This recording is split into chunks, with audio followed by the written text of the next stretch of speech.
دا د لوګر ولایت مرکز پل علم ښار حضرت عبدالله بن مسعود جامع جومات ته لسګونه تنه هغه مجاهدین او عام هیوادوال دي چې حج ترسره کېدو په موخه په پچاشونه کې د ګډون لپاره راغلي دي. ورته وخت کې د لوګر حج او اوقافو ریاست مسؤلین وایي چې څه کال څه باندې 1400 تنو د بیت الله شریف زیارت ادا کولو په موخه نوملیکنه کړې ده او له دې جملې څخه به راتلونکي 1404 کال کې 493 تنه لاړ شي. سږ سهمیه کې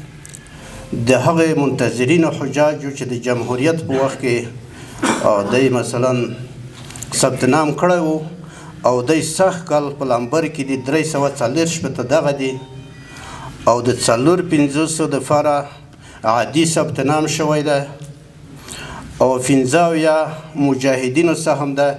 له بل پلوه هغه کسان چې د بخت ازمویلو وروسته د حج ترسره کولو کې ګډون کوي د اسلامي امارت مسؤلینو د خاص شفقت څخه خوښي ښیي او له مسؤلینو څخه په راتلونکي کلونو کې د سهمونو زیاتوالي غوښتونکي دي.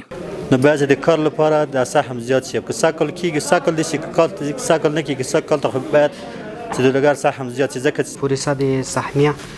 او کاغذ عوامو په منځ کې او د مجاهدینو په منځ کې ماشاءالله ډیره شفاف وه. خلکو ته سهمیه زیاته سي